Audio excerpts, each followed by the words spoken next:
Olá, tudo bem? Neste vídeo eu vou abordar um problema de balanço de massa sem reação que considera em seu sistema uma corrente de bypass ou de desvio. Então o enunciado diz o seguinte: em um processo para concentrar 1000 kg de um suco de laranja fresco, contendo 15% de sólidos, o suco é coado, produzindo 750 kg de suco coado e 250 kg de um suco rico em polpa.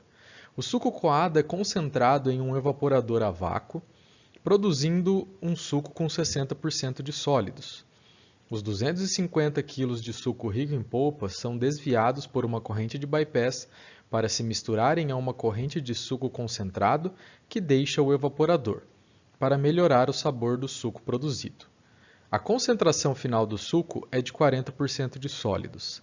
Calcule: letra A massa de suco concentrado produzida ao fim do processo. Letra B, a fração mássica de sólidos no suco coado. E letra C, a fração mássica de sólidos no suco rico em polpa. Ele é um problema que não inclui o fluxograma em seu enunciado, então a primeira etapa vai ser discutir, baseado no que foi lido, exatamente como se organizam as etapas deste processo. Bom, como primeira etapa, nós podemos já considerar um processo aí de filtração, pode ser, por exemplo, para a concentração desse suco. Então, entram aí 1000 quilos de um suco fresco, que tem em média 15% de sólidos. Aqui para nós o suco vai ser visto como sendo água e sólidos. Por sólidos, entendam sólidos solúveis, fibras ou qualquer coisa que faça parte da fruta fresca, que vem depois aí do processo de extração desse suco.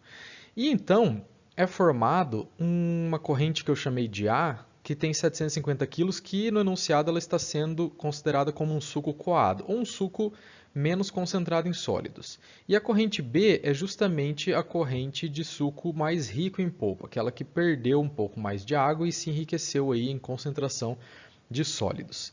Bom, o enunciado continua dizendo que os 750 quilos de suco coado são conduzidos a um evaporador, onde será removido uma quantidade de água, né, para que ele se concentre, dada aqui pela corrente W de água pura, e ele vai ficar mais concentrado aqui na corrente C, tendo 60% de sólidos.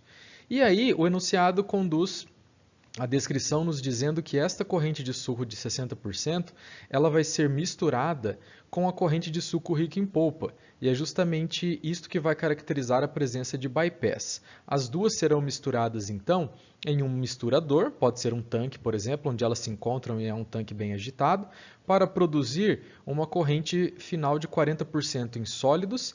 Você acaba baixando um pouco a concentração desse suco para melhorar aí o sabor, né, dosando um pouco de suco mais concentrado e original, né, vindo lá da quantidade de suco fresco. Então, esta corrente destacada em vermelho é a corrente que caracteriza o bypass. Para este problema, o bypass está cumprindo a função de melhorar as características do produto final ao trazer de uma etapa anterior ao processo características do suco fresco, para melhorar o sabor de um suco que foi concentrado. Então, o bypass, se você comparar com o contrário dele, que seria o reciclo, ele pega uma quantidade de massa do processo anterior e vai levar a uma etapa posterior, vai desviar isso do processo para uma etapa adiante.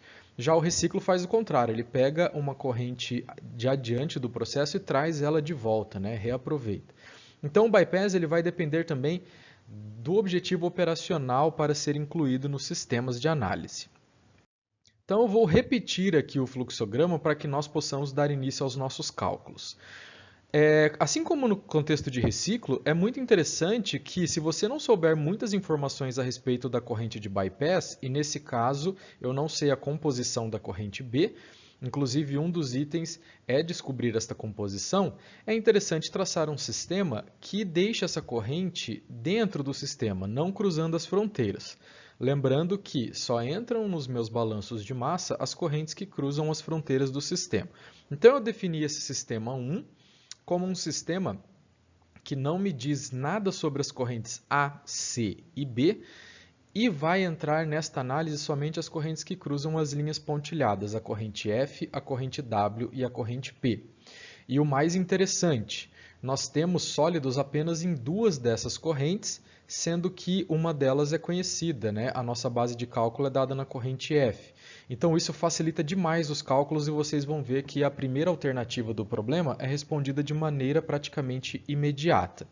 Então, para esse sistema destacado em azul, eu vou fazer um balanço de massa para os sólidos. E olha como é simples de obter a letra A, que é justamente a corrente de suco concentrado ao fim do processo.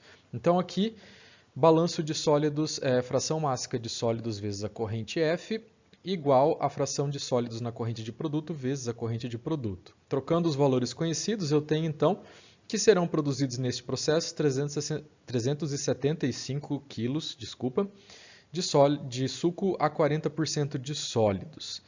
Dando continuidade aos cálculos, eu acho importante a gente fechar o balanço para esse sistema 1, porque depois vai ser útil, alguns valores aqui encontrados serão úteis para os demais cálculos. Para isso, então, aqui está a resposta da letra A, eu vou dar continuidade obtendo a corrente que falta, que é a corrente de água que sai no evaporador. Então, o balanço global nesse sistema me responde essa pergunta. A corrente F deve ser igual à soma da corrente W com a corrente P. Nós conhecemos duas delas, então isso me dá que a corrente W é 625 kg. Então, devem ser evaporados 625 kg de água no evaporador. Dando continuidade aos cálculos, agora eu preciso escolher um sistema que me ajude a responder as demais alternativas. Uma vez que eu já descobri quem é a corrente W, eu posso escolher como novo sistema os entornos do meu próprio evaporador. Por quê? Eu conheço W agora, que é a corrente de água pura, e eu conheço a corrente A desde o início do problema. Fica então como incógnitas quem é a corrente C e justamente quem é a fração de sólidos em A, que é a resposta da minha letra B. Então acompanhem para ver o seguinte. Balanço de massa global no sistema 2 vai me fornecer que a corrente A deve ser igual à corrente W mais a corrente C. Então, nós descobrimos que a corrente C vale 125 kg. A partir de agora, eu desamarrei os meus cálculos para sobrar como incógnita apenas a corrente de fração. A fração mássica de sólidos em A. Então, agora eu faço um balanço de sólidos no sistema 2. Então, fração de sólidos em A vezes A é igual a fração de sólidos em C vezes C, uma vez que a corrente W não contém sólidos, é somente água. Então, trocando os valores conhecidos, eu concluo que a fração de sólidos em A deve ser 10%. Então, o meu suco menos concentrado após ser coado, ele vai ter 10% de sólidos. Correto? Então, esta é a resposta da letra B.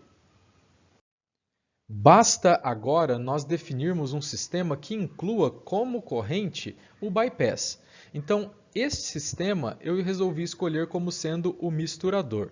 Embora, se você prestar atenção, nesta etapa eu também poderia fazer um balanço em torno do filtro, porque agora eu já sei algumas incógnitas que antes eu não conhecia. Mas eu resolvi escolher o sistema em torno do misturador. Fiquem à vontade de conferir os cálculos fazendo o balanço também em torno do filtro para confirmar aí a validade dos seus balanços. Então, para este sistema, vejam que neste momento eu sei quem são as correntes totais. Eu sei a corrente C, eu sei a corrente P e também sei a corrente B. Então, aqui eu não necessito fazer um balanço global, ele já está determinado. Basta que eu faça um balanço para sólidos no meu ponto de mistura ou no meu misturador. E é isso exatamente o que vai ser feito. Então, um balanço de massa para sólidos no sistema 3, ele vai me dar a seguinte equação, na qual eu vou trocar os valores conhecidos e sobra como incógnita apenas a fração mássica da corrente de bypass. Então, fazendo as contas, eu determino que a fração mássica é 0,3 ou que a corrente de bypass tem 30% de sólidos. E isso responde a minha letra C. Então vejam, pessoal, que a análise não muda muito em relação a um sistema mais simples. Basta que eu conheça algumas manobras que eu posso fazer com a definição de qual é o melhor sistema para começar os meus cálculos e depois eu vou fazendo as demais etapas definindo subsistemas que incluam as correntes de interesse. Eu fico por aqui, até a próxima.